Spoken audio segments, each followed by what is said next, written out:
Hello, everyone. My name is Sarah Langen. I am Lamaze's Operations Manager. Thank you so much for joining our Zoom meeting on transitioning to virtual childbirth education. I do just want to note that everyone is muted on entry. We will be asking some of you to come off of mute at points to collaborate and interact with others. You're also welcome to use the chat box and reactions. I do see a couple of people asking if they should be on video or not. Certainly we would love to see your faces and have you on video, but if you don't want to be, that's not a problem, but we would encourage it. I am joined today by my colleague, Jill Swanson, who is Lamaze's education coordinator, as well as two of our wonderful volunteers, Wendy Trees-Schiffer, who is our Lamaze Education Council Childbirth and Resources Chair, as well as Donaji Stelzig, who is also a volunteer for our educator training and resources. Hi everyone, this is Jill. I'm the education coordinator, as Sarah said. So I work on continuing education, parent education, and educator training and resources. And I'm in Bethesda, Maryland, in my living room right now. Great, thanks, Jill. Wendy, did you want to say a few words too? Sure. I'm Wendy Trees-Schiffer. I'm a program director for Lamaze and part of the education team. And I'm here in my home office in Bird in Hand, Pennsylvania, which is Amish country for those of you who are familiar with that part of the world. And Donaji? Yes, good afternoon, everybody. And I see somebody joining from Australia and India, so I don't know what time it's over there, but welcome everybody. And I am just like Jill and Sarah mentioned, a Lamaze volunteer as well.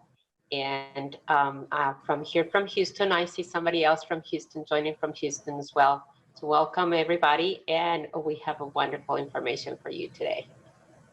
Great, thank you so much. Jill, do you mind advancing the slide for me, please? Great, so we'll just do a quick overview of what our schedule is going to be like today. We just did introductions. Certainly feel free to continue using the chat feature and let us know where you're currently located.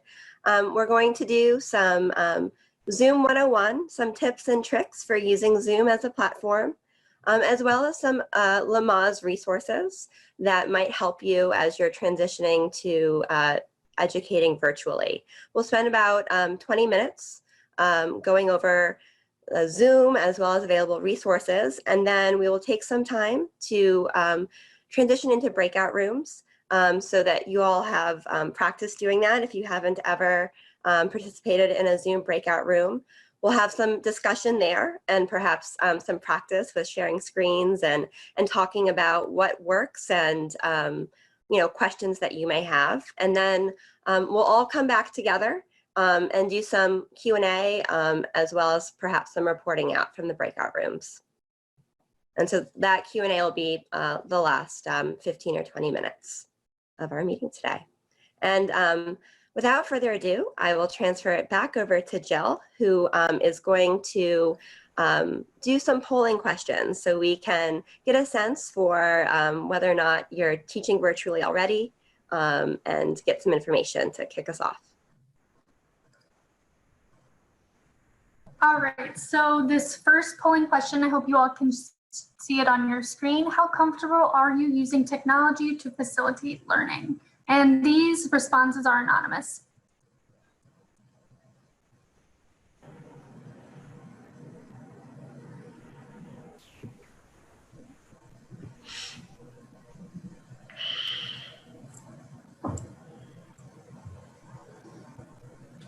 All right. Give it 5 more seconds here.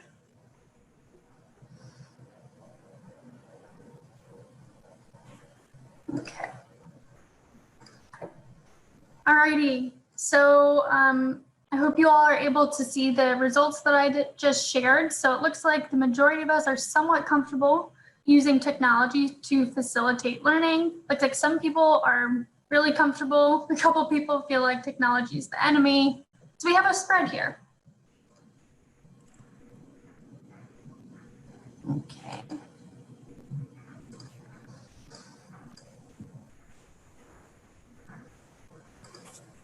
All right, and we've got one more question here for you all. Are you teaching virtually right now?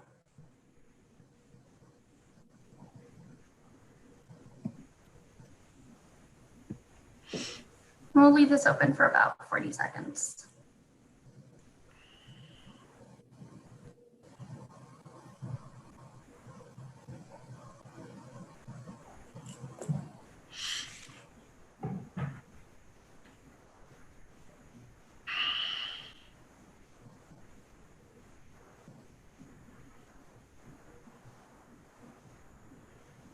Okay, we'll close it up here. All right, and so it looks like we've got a lot of people who are planning to start teaching childbirth education virtually. A couple people who were actually using it before the pandemic hit, so it'd be great to hear from you guys later on. And a good amount of people have just recently transitioned, so that's a good spread.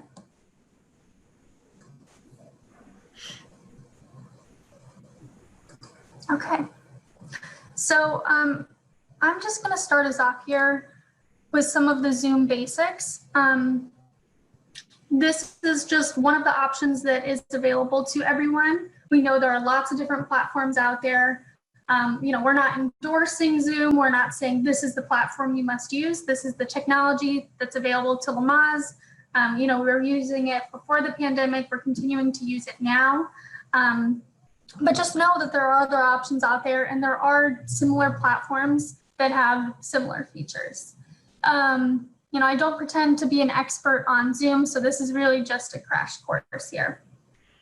With that being said, the Zoom website has a lot of great video tutorials that kind of do a little screen share, and they take you step by step how to do anything, really anything that you can think of or that you want to do with Zoom.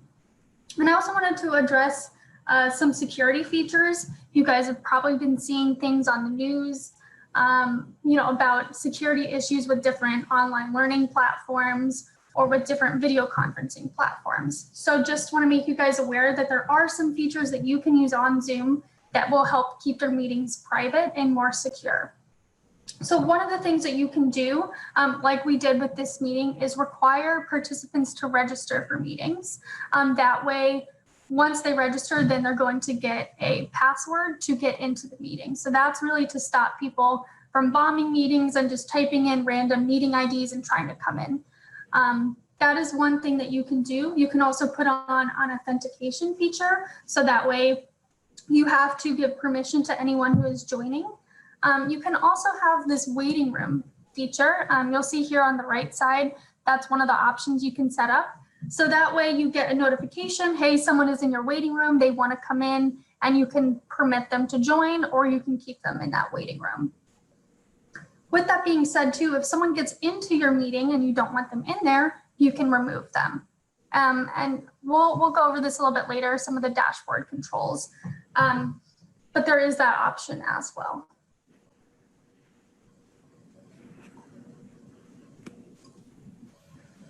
So when you are setting up a meeting or a webinar, this is what the screen will look like. One of the nice features that Zoom has is that you can make a template, so that way you don't have to continuously configure the settings that you want. You can just, you know, make the template once and then use it each time you want to have a meeting. And there you can see at the bottom, you have the registration option. You can require that, and then you are going to choose whether or not you want people to be able to share their video or not.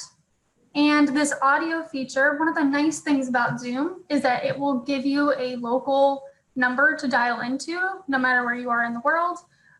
So if your learners want to join using a phone rather than computer audio, like as many of you probably saw today, you can dial in with that local number. And just a note here too, so you're going to set the duration of your meeting. I think the default here is it sets to an hour. Just note that if you have the free version of Zoom, it will cut you off at 40 minutes without much notice. So if you are using that free option, you would want to keep your meeting shorter.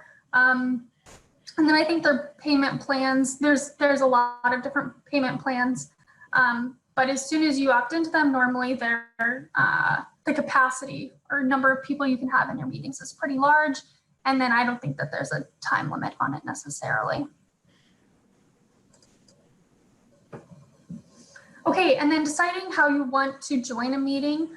One tip I have here, like I joined today using my computer audio. So this is probably the screen that you all saw when you joined the meeting today. So you can join with your computer audio, but you can also join with a phone call. One thing you can do is write down the phone call number. So that way, if you're having audio connectivity issues, you can actually end your audio on your computer and transition to a phone call. So that way, you know, you're not disconnected in the middle of a session. And then another tip, I know it seems pretty simple, but sometimes there are audio issues when you're coming into a meeting you can't hear or people can't hear you. Check to see if you're automatically on mute. You said that's a generated feature. It's an automatic feature that Zoom puts on. See if you're on mute. If not, you can try leaving the meeting, coming back in, and see if that resolves the issue. And some other host controls that we have here that are interesting. We have polling like you all just saw, so that's kind of nice if you want to do check for learning or just get you know, a different way for your learners to interact with you. You can use polling and then screen sharing, which you all will try out here in a little bit. There are a couple different options for how you can have participants screen share, so you can have just one person do it at a time. You can restrict it so only you can share your screen. And then you can also turn it on and off in the meeting. So right now, actually, I have that feature turned off for everyone. And then once we're going into breakout rooms, I'm going to turn that on so that you guys can practice.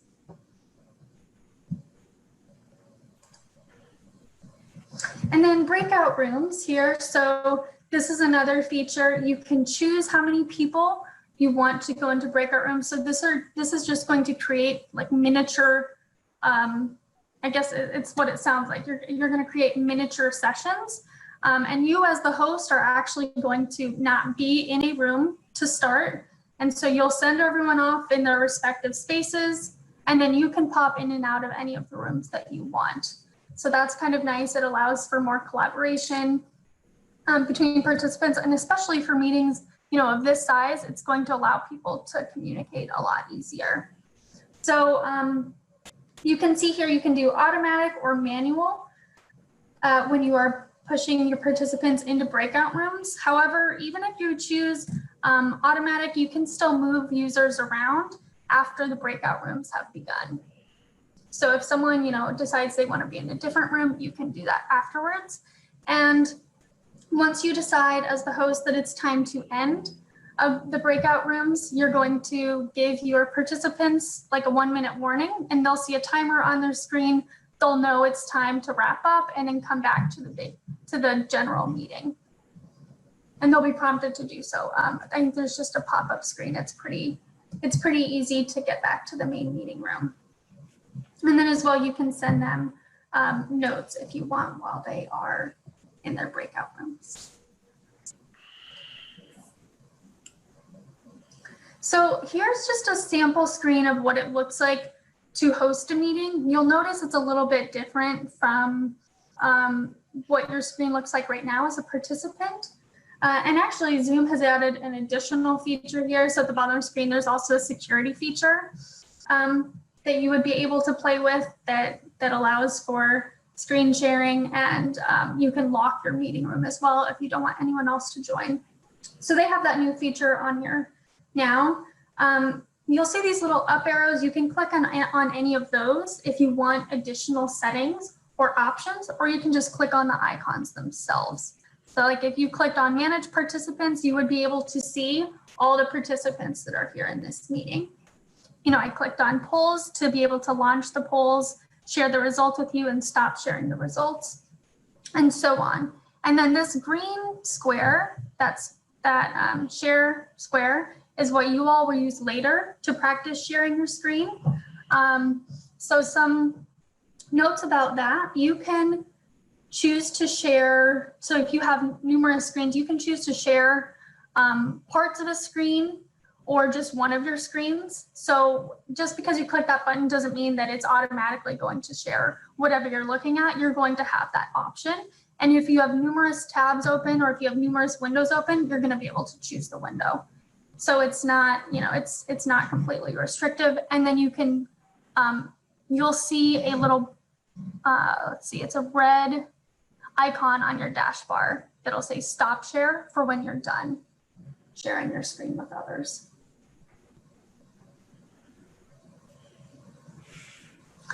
Okay, and I'm going to transition this over to Wendy. She's going to share some virtual teaching tips and resources with all of you. Thanks, Jill. So just a few ideas to keep in mind when you're teaching online. You need to plan ahead. So if you are making polls, if you're going to create that breakout room, just like you would in person, you've got to create those things ahead of time.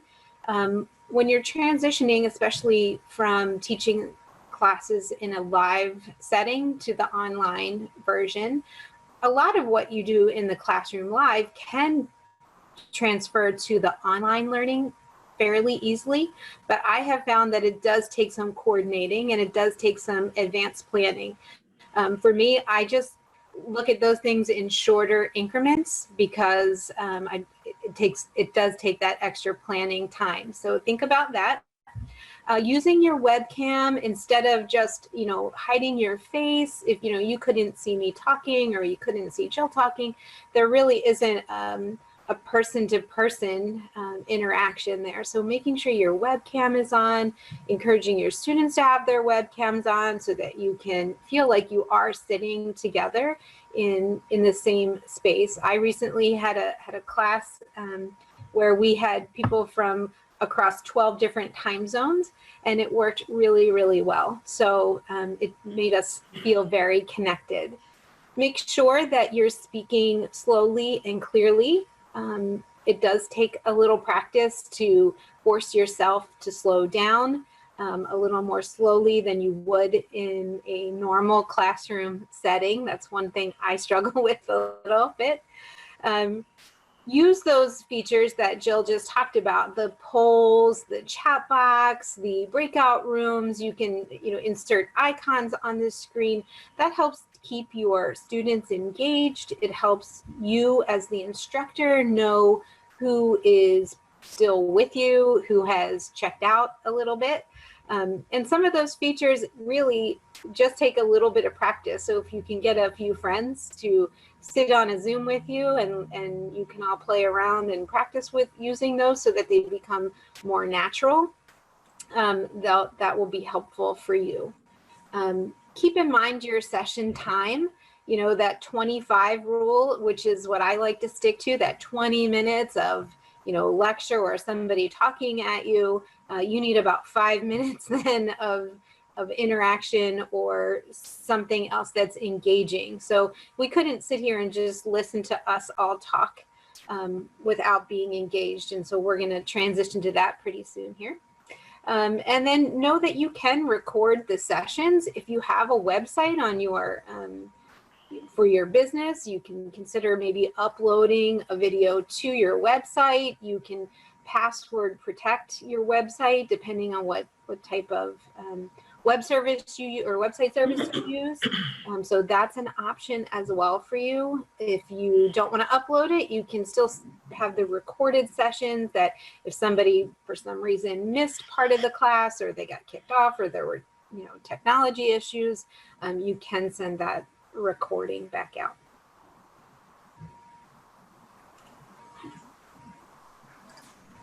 Great, thanks, Wendy. And then I'm going to take a minute here just to preview some of the resources that we have available from Lamaze. Again, these are not required resources. These are things that are available to you.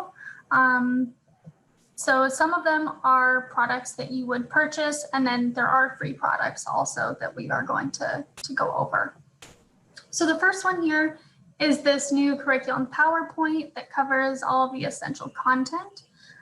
So this could be a good teaching aid if you are looking for a PowerPoint to teach online with, kind of like what we're doing right now, where it would be a mixture of showing PowerPoint slides and then you also doing screen sharing and letting people see you do demonstrations, do activities with learners, push people into breakout rooms, etc.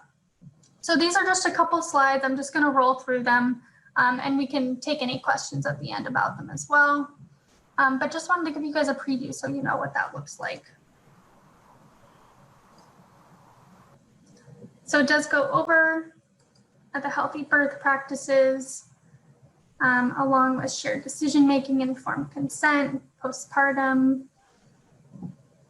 There's a little bit of everything. And then also with these slides, there are presenters notes that give some activity ideas or some talking points.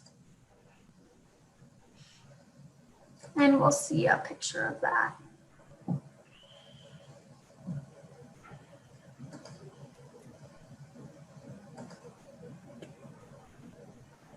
And of course, we know that this is something you can design. PowerPoints are on your own as well, but this is available for purchase on our website here.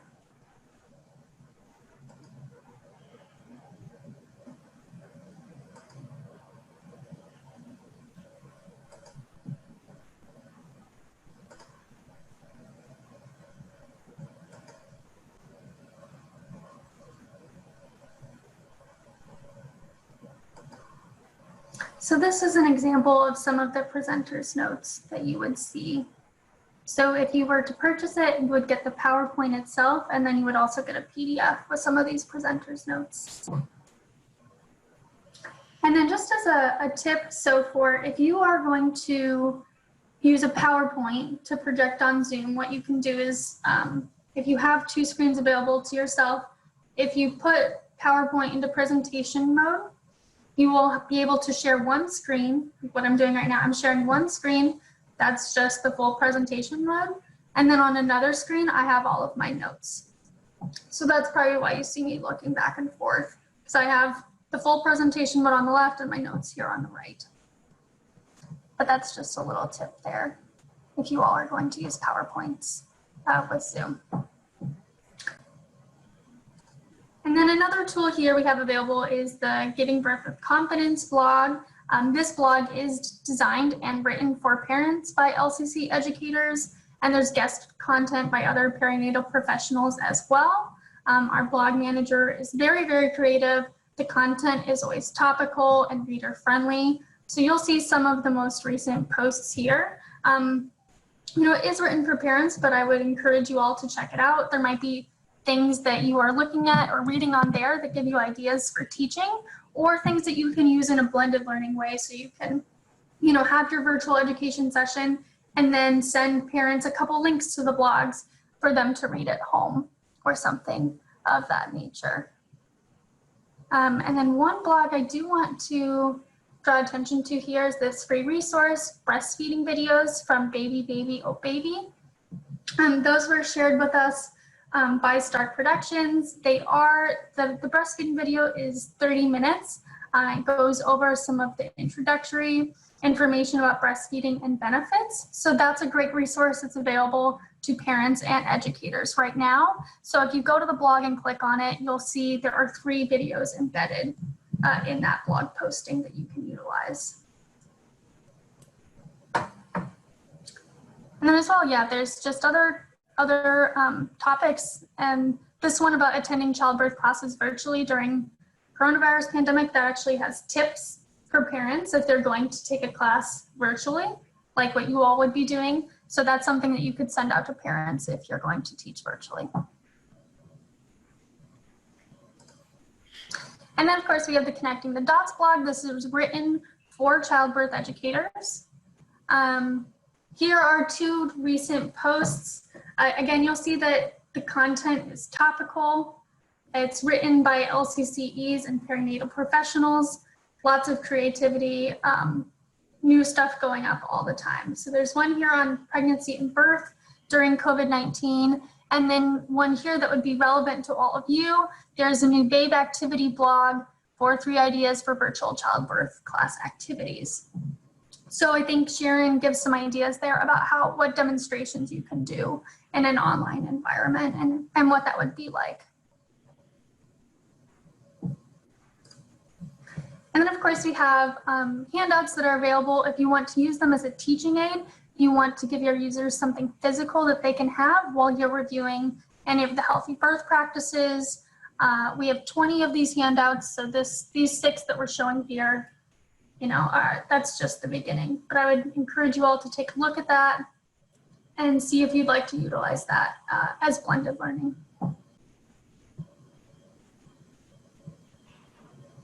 And I'm going to hand it over to Donna now. She's going to do a little preview of this new 6 Healthy Birth Practices e-booklet for parents.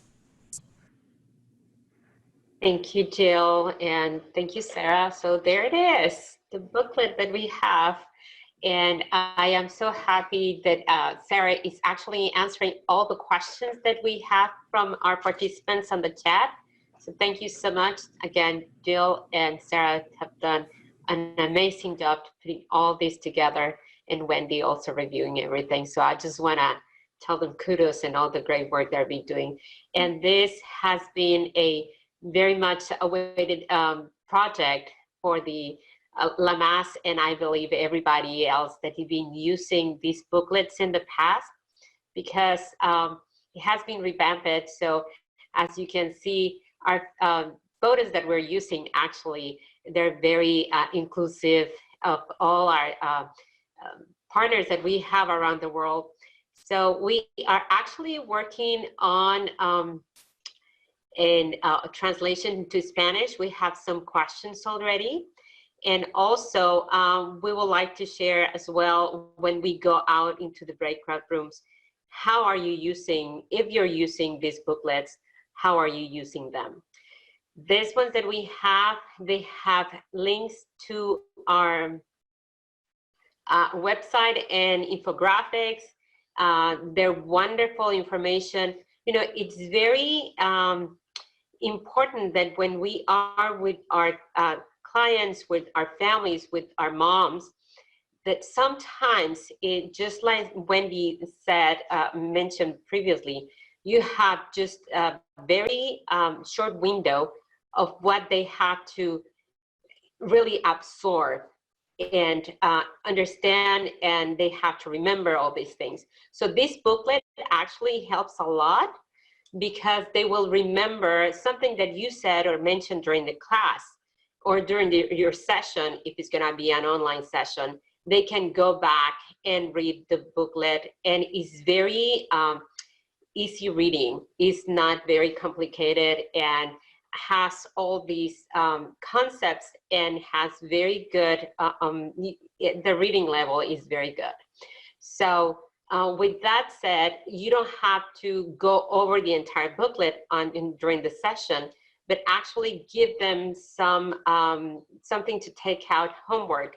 And there's, for each of the practice, there's a section that is called research.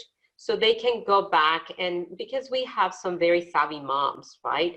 And or sometimes they just want to know a little bit more about where is the background, or why are you telling me that this is important, or where this comes from. So that's why it's very important to not go over the entire booklet, but actually give them some homework so they can get familiar with the booklet. And when it is time to go back, they can refer to the booklet if you're not there with them already.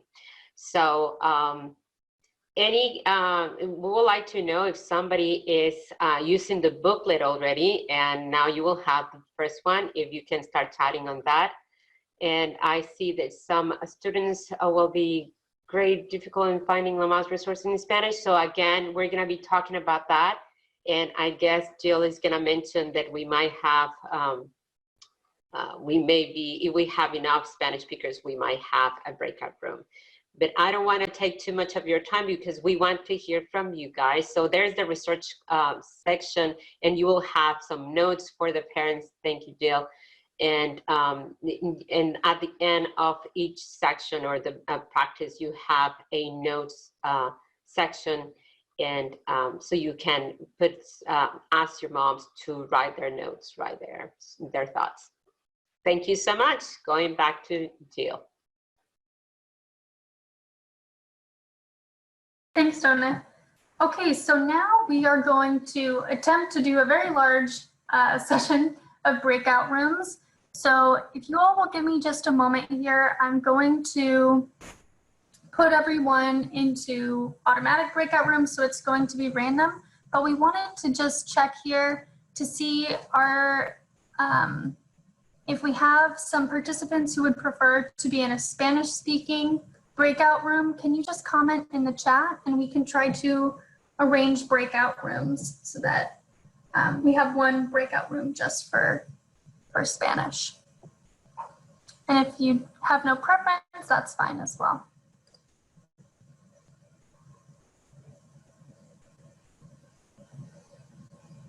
Okay.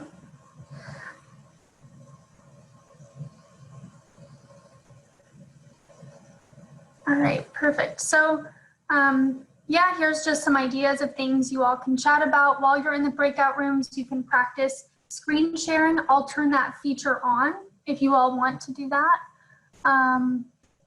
Okay, great. And then it looks like I will try to make a Spanish speaking breakout room. So give me just a moment. You guys might get shifted around. And I just also want to note that when Jill is assigning the breakout rooms, something will pop up on your screen, and you will just need to click join to enter into that breakout room. Thanks, Sarah. Okay, so there's going to be about 6 to 7 participants per room, and we will see you all back here in probably 15 minutes. Is it possible to do this exercise without turning on the video? Yes, you can still keep your video off if you all prefer that. So I'm just looking at some comments, and certainly, you know, we have these last few minutes. So if there are things that kind of came out of your sessions, your little breakout rooms that you wanted to talk about, now would be the time. So either in the chat or unmuting yourself. But I do see that for a lot of people, the breakout rooms were something that you really enjoyed. So that's great feedback. Thank you. I did see that somebody said that it didn't seem like everybody could hear one another.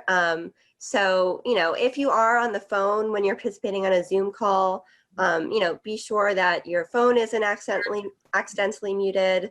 You know, if you are on the call itself, you can like mouse over your video screen and, you know, either mute yourself or unmute. So just be conscious of that, you know, when you're trying to participate on a call. And then one of the things I did just want to briefly note, and I know there were a couple of notes about it in the chat that I didn't get to, was this concept of a whiteboard, which is actually not a Zoom feature that I had heard about before this call. So very cool to look out. And we can send out some more information, but my understanding is that you can basically use it as like to create notes kind of in real time on a Zoom call. Also, just gonna remind everyone that if you're not on mute and you're not talking, please be on mute. Please put yourself on mute. There is a little bit of background noise right now. Okay, great, thank you. So the whiteboard is, I think, a cool feature that would allow you kind of to, you know, be taking notes or writing things down that could be shared with folks in real time. May I say something? I was the one that brought up the whiteboard. Well, I just learned about that before we started today. Somebody was talking about that'd be good for a teacher who's teaching math. But I was thinking, like, if you're, you know, if you're in an actual classroom and if you had a, you know, and you're teaching and you had a chalkboard or whatever, and you might ask a question to your couples and all that, and they were going to give a response. You could be writing the response on the chalkboard. So the whiteboard would be like a chalkboard in the classroom. That's great. Thank you, Deborah. And I did also want to note that just in the comments, yes, you can also give those controls to the whiteboard for others so that they could participate in writing as well. Similar, I think, to like how various people could share their screen. Good for brainstorming. Yeah, that's a great idea.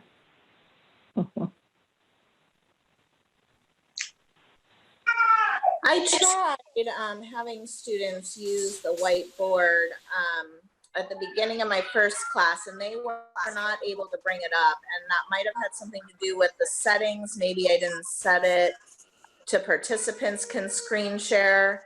But I've definitely had some little intricacies like that have been difficult. I think in part because I work mainly from an iPad, which is sometimes the iOS system is a little different from the desktop. So that's something I've been trying to figure out. Yeah, I think that's a really good point, Tiffany. I would say that it's probably best if you are going to be the host of a meeting, you know, or a session that you're teaching, to access Zoom on your desktop or your laptop rather than on your mobile device or a tablet.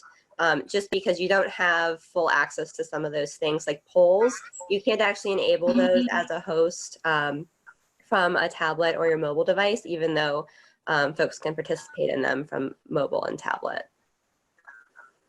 Well, if you do throw out a question to them and they respond and you write down, that just makes it feel like they're participating and more interaction. Mm-hmm. Absolutely. Yeah.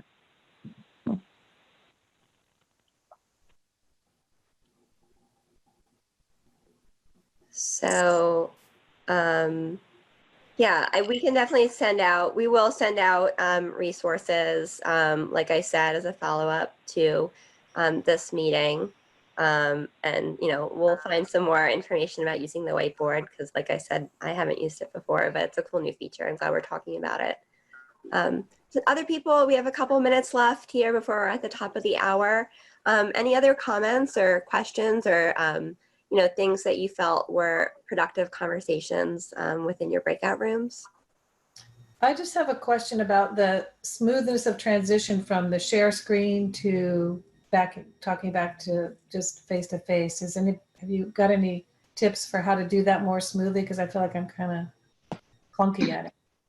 Yeah, I would say my recommendation too, if you're the one sharing your screen, I see somebody has started sharing theirs. So, which is great to practice, but Joanne, if you maybe wanted to stop sharing right now, I would say sort of when you do start to share, it will pop up all of the tabs that you have open. So to make it maybe a little bit faster for yourself, I would suggest like closing down things that you don't need to access on that call, just so it's a little bit faster. You know, something that we did note in my breakout room is that you don't need to sort of pass controls or permissions off to anyone as long as your participants are enabled to fully participate. They can just start sharing as soon as you stop sharing. But until somebody stops sharing, nobody else can share their screen.